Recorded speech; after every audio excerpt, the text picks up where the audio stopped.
পুরো ভারতবর্ষ জুড়ে নানান অজানা তথ্য রয়েছে, যা আজও বহু মানুষের কাছে অস্পষ্ট। এমন অনেক পৌরাণিক মন্দির রয়েছে যার কথা হয়তো আমরা আজও জানি না। আজকের পর্বে আমরা কথা বলতে চলেছি এমনই একটি মন্দিরের ব্যাপারে, যার ইতিহাস হয়তো আজও অনেকের কাছেই অজানা।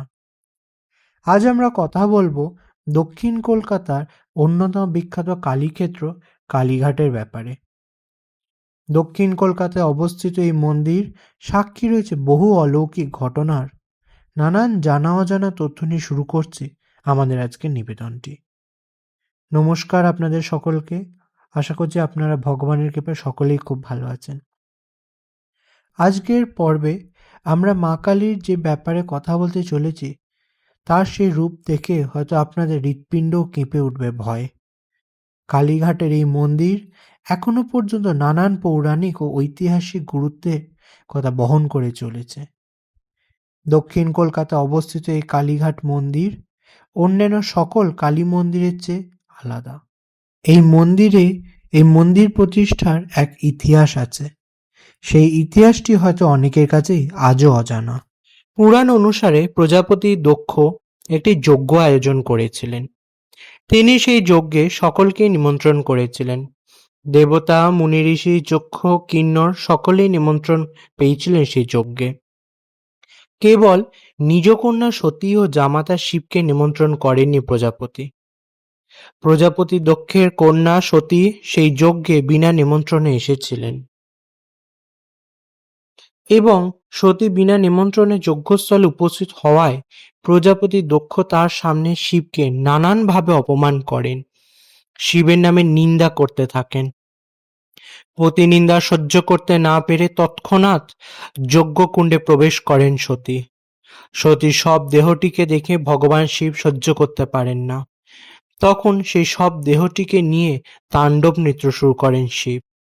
ভগবান শিবের এই তাণ্ডব দেখে দেবতারা অত্যন্ত চিন্তিত হন এবং ভগবান বিষ্ণুকে অনুরোধ করেন কিছু করবার জন্যে, যাতে ভগবান শিবকে শান্ত করা যায়। ভগবান বিষ্ণু তার সুদর্শন চক্রের দ্বারা সতীর সব দেহকে খণ্ড খণ্ড করে দেন।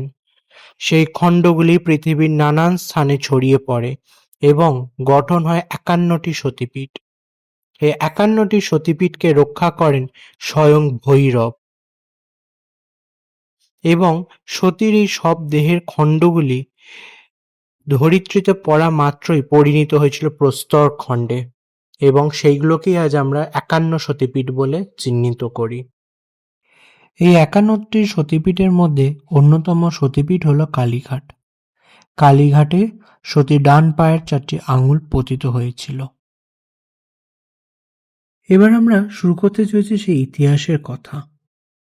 দেখা যাচ্ছে গঙ্গার তীরে গভীর অরণ্যের মধ্যে আরতি করছিলেন আত্মারাম ব্রহ্মচারী। হঠাৎ আরতি করতে করতে আত্মারাম ব্রহ্মচারী শুনতে পেলেন এক নারীর কণ্ঠ। আত্মারাম ব্রহ্মচারী চারিপাশে দেখতে লাগলেন এটি কার কণ্ঠের শব্দ, কিন্তু তিনি কিছুই খুঁজে পেলেন না। হঠাৎ সেই কণ্ঠের শব্দ তীব্র হয়ে যায় এবং সেই কণ্ঠ তাকে জানালেন আড়াল থেকে যে নীলগিরি পর্বতে ব্রহ্মানন্দ গিরি আছেন। তার কাছে এক কোষ্ঠী পাথরের শিলা আছে এবং সেই শিলাতে মা ভগবতী, মা কালী স্বয়ং অধিষ্ঠান করছেন। মা আদেশ দিলেন সেই শিলাকে এনে ব্রহ্মবেদিতে স্থাপন করবার জন্যে। সেই শিলাতেই স্বয়ং ত্রিদেবের একজন দেবতা ব্রহ্মাদেব স্বয়ং ধ্যান করেছিলেন।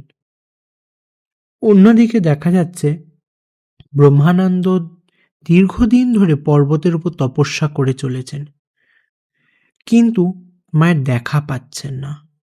অবশেষে মা ভগবতীর দয়ার সাগর উপচে উঠল এবং মা তাকে দর্শন দিলেন। ব্রহ্মানন্দ আনন্দে আত্মহারা এবং মায়ের কাছে বর চাইলেন। তিনি মায়ের সে ভয়ঙ্কর রূপ দেখে অত্যন্ত ভয় পেয়ে গেছিলেন। তিনি মায়ের কাছে 2টি বর চাইলেন। মাকে বললেন যে যখন ডাকবেন মা যেন তাকে দেখা দেন, এবং আরেকটি বর চাইলেন মা তো শক্তির অংশ এবং মায়ের সেই শক্তির অংশরূপে মা যেন শিলায় বিরাজমান হন এবং মায়ের কাছে তিনি প্রার্থনা করলেন যেন মায়ের সেই ভয়ঙ্কর রূপটি মা না দেখিয়ে তাকে যেন মা শান্ত শিষ্ট স্নিগ্ধ মূর্তিতে দর্শন দেন। মা ব্রহ্মানন্দের এই ইচ্ছা পূর্ণ করলেন এবং ব্রহ্মানন্দকে শান্ত রূপে দর্শন দিলেন। এরপর মায়ের আদেশ অনুসারে আত্মারাম ব্রহ্মচারী গিয়ে উপস্থিত হলেন নীলগিরি পর্বতে। তিনি নীলগিরি পর্বতে গিয়ে ব্রহ্মানন্দের সাথে সাক্ষাৎ করলেন। ব্রহ্মানন্দকে সবকিছু বিস্তারে জানালেন তিনি। মায়ের আদেশ অনুসারে তারা মায়ের সে ব্রহ্মশিলাটিকে নিয়ে তাদের যাত্রা শুরু করে। অলৌকিকভাবে তারা এসে পড়লেন আজকের সেই কলকাতার কালীঘাট মন্দির চত্বরে এবং নির্দেশ অনুসারে তারা ঠিক সে ব্রহ্মশিলার উপর প্রতিষ্ঠা করলেন সেই মায়ের শিলাখণ্ড। সে ব্রহ্মবেদীর ওপর প্রতিষ্ঠিত হলো মায়ের শিলা এবং তার মধ্যেই মায়ের নিত্য পূজা শুরু হলো। মায়ের জন্য নির্মাণ করা হলো একটি খড়পাতা দিয়ে ছোট্ট মন্দির। সেই মন্দিরেই মা বিরাজ করতে লাগলেন। এরপর সে বিশেষ মুহূর্ত দেখা যাচ্ছে জ্যৈষ্ঠ পূর্ণিমা বা স্নান যাত্রার দিন আত্মারাম ব্রহ্মচারী মায়ের কুণ্ডে স্নান করতে গিয়ে হঠাৎ মায়ের কুণ্ডের নৈঋত কোণ থেকে আলোর ছটা দেখতে পেলেন।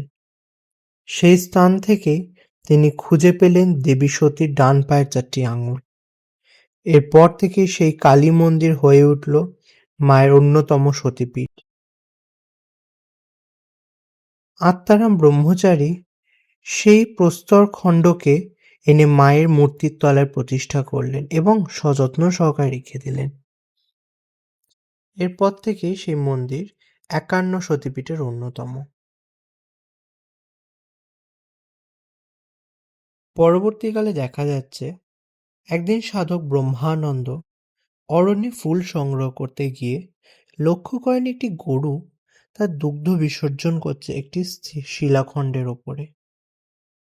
তিনি ধ্যানের মাধ্যমে জানতে পারলেন সেই শিলাটি হচ্ছেন ভগবান নকুলেশ্বর ভৈরব। সেই নকুলেশ্বর ভৈরব শিব ঠাকুরই মা সতীর এই 51 সতীপীঠের অন্যতম পীঠকে রক্ষা করছেন। তারপর মায়ের মন্দিরের ঈশান কোণে পাতা দিয়ে তৈরি করা হলো বাবা নকুলেশ্বর মহাদেবের মন্দির। যে সেই থেকে বাবা নকুলেশ্বর এবং মায়ের পুজো একসাথে চলতে থাকে। মা এখানে দক্ষিণা কালিকা রূপে অধিষ্ঠাত্রী এবং এই যে মন্দিরটি আজ আমরা দেখতে পাই সেটি মূলত 250 বছরেরও বেশি সময় ধরে রয়েছে বা বলা যেতে পারে হয়তো 250 বছর ধরেই রয়েছে।